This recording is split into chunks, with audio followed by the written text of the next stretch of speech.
Good afternoon students, PGC के online class में आपका फिर से स्वागत है। आज का जो टॉपिक है वो है चैप्टर 2 का लैंग्वेज प्रोसेसर। तो what is language processor? Language processor क्या है? A program that performs tasks such as translating and interpreting required for processing and specified programming language। ये तो रहा डेफिनेशन इसका, व्हाट इज लैंग्वेज प्रोसेसर। तो language processor क्या है? A program that perform task such as translating and interpreting, मतलब translate करना। किस तरह का ट्रांसलेट करना? लैंग्वेज प्रोसेसर का काम होता है machine level language to high level language convert करना, और हाई लेवल लैंग्वेज टू फिर से मशीन लेवल लैंग्वेज कन्वर्ट करना। मशीन लेवल लैंग्वेज से जब हम हाई लेवल लैंग्वेज में प्रोग्राम लिखते हैं तो क्या होता है? इजी हो जाता है। ठीक है, तो ये तो गया एज ए कंप्यूटर डेफिनेशंस। आप बोलोगे सर हाई लेवल लैंग्वेज क्या है, मशीन लेवल लैंग्वेज क्या है? देखो, एक चीज़ मैं बता देना चाहता हूँ कि कंप्यूटर को सिर्फ बाइनरी समझ में आता है, जिसको हम लोग बोलते हैं बाइनरी लैंग्वेज, जिसको हम लोग बोलते हैं machine level language, binary language. और हाई लेवल लैंग्वेज क्या बोलते हैं? जैसे हम लोग प्रोग्राम लिखते हैं C, C plus plus, this are the high level language. हाँ, समझ लो लैंग्वेज प्रोसेसर का क्या काम होता है। मैं सिंपल सा एग्जांपल देता हूँ। मान लो आप बाहर घूमने गए हो, ठीक है, आपको इंग्लिश नहीं आता, सिर्फ आपको हिंदी आता है, जो इंडियन लैंग्वेज है आपको वो आता है, लेकिन आप बाहर गए हो आपको इंग्लिश नहीं आता। उधर से जिससे आप बात कर रहे हो उनको इंग्लिश आता है, हिंदी नहीं आता। ठीक है, तब आप क्या करोगे? आप एक ट्रांसलेटर रखोगे, जैसे एक लोग रख दोगे, एक आदमी को रख दोगे कि बोलोगे मैं जब हिंदी में बात करूँगा, उनको क्या, ट्रांसलेटर को क्या आएगा? हिंदी भी आएगा, इंग्लिश भी आएगा। तब क्या करेंगे? जब आप हिंदी में बात करोगे उसी को वो आदमी क्या करेगा?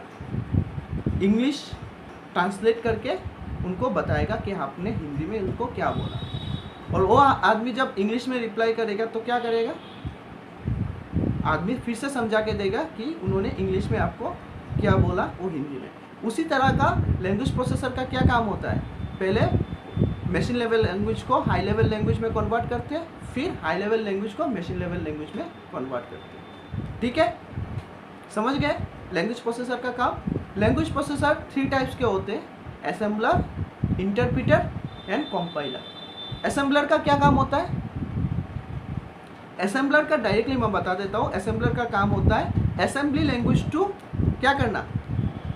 Assembly language to machine level language में कन्वर्ट करना। Assembly language to machine level language में कन्वर्ट, जो असेंबली भाषा में होता है उसको मशीन लेवल लैंग्वेज में, मतलब मशीन भाषा में कन्वर्ट करते हैं। Translate the assembly language program into machine code. ठीक है, सिंपल सा जान लो, बेसिक थिंग जान लो, फिर जब अगर कोई कुछ समझ नहीं आया फिर से मुझे पूछना, मैं बता के दूंगा। आप सिर्फ ये जान लो कि लैंग्वेज प्रोसेसर 3 टाइप्स के होते हैं, बेसिक 3 टाइप्स के होते हैं language processor, assembler, interpreter and compiler. आप बोलोगे असेंबलर का काम तो समझ गए, अब कंपाइलर का क्या काम होता है? देखो यहाँ पे मैंने एक डायग्राम भी दिया, ड्रॉ किया है। असेंबली लैंग्वेज प्रोग्राम इनपुट जब दोगे, असेंबली लैंग्वेज जो है असेंबलर आउटपुट क्या होगा? वो मशीन लैंग्वेज में होगा। मतलब आपने एक लैंग्वेज में बताया उनको, वो कन्वर्ट करके क्या देगा आपको? मशीन लैंग्वेज में। ठीक है, यही होता है असेंबलर का। इंटरप्रेटर का क्या काम होता है? Interpreter 1 instruction at a time. Simple सा मैं बता देता हूँ। इंटरप्रेटर का काम होता है कि एक ही लाइन को वो चेक करके, इंटरप्रेटर क्या मतलब क्या है? मतलब एक लाइन उसको कन्वर्ट करेगा, उनका काम है। इंटरप्रेटर का काम है, समझ लो, high level language to machine language convert करना। ठीक है, मतलब हाई लेवल लैंग्वेज जो होता है उसको मशीन लेवल लैंग्वेज में कन्वर्ट करना। इंटरप्रेटर क्या करेगा? इंटरप्रेटर एक एक लाइन को पहले कन्वर्ट करेगा, एक एक लाइन करके, हाई लेवल लैंग्वेज को एक एक लाइन करके इंस्ट्रक्शन को प्रोसेस करेगा, जिससे क्या होगा? हम लोगों का बहुत टाइम लगेगा। अगर आप एक एक लाइन करके कन्वर्ट करोगे तो क्या होगा, आपको टाइम लगेगा। और कंपाइलर का क्या होता है, एट ए टाइम पूरे प्रोग्राम को high level language to machine level language में कन्वर्ट कर देते हैं, जिससे क्या होता है, टाइम सेव होता है। This is the advantage of compiler. Compiler का एडवांटेज है। लेकिन अब जब एक एक लाइन करके कन्वर्ट करोगे, जब आप एक एक लाइन करके कन्वर्ट करोगे तो क्या होगा, एरर।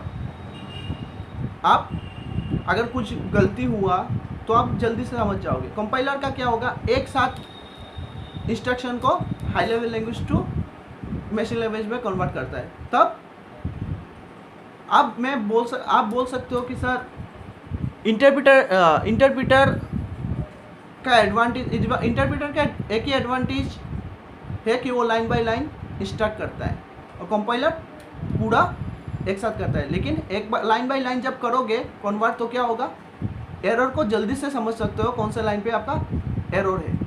ठीक है, अब हम लोग देखेंगे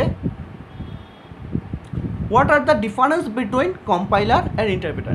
कंपाइलर टेक्स, देखो फर्स्ट पॉइंट है, compiler takes entire program as input, interpreter takes single instruction as input. मतलब सिंगल इंस्ट्रक्शन, अरे पूरा प्रोग्राम को कंपाइलर क्या करता है, इंस्ट्रक्ट करते थे, मतलब पूरा प्रोग्राम को प्रोसेस में डाल देते हैं। और इंटरप्रेटर क्या होता है, एक ही सिंगल इनपुट देता है, मतलब एक ही लाइन पकड़ लो।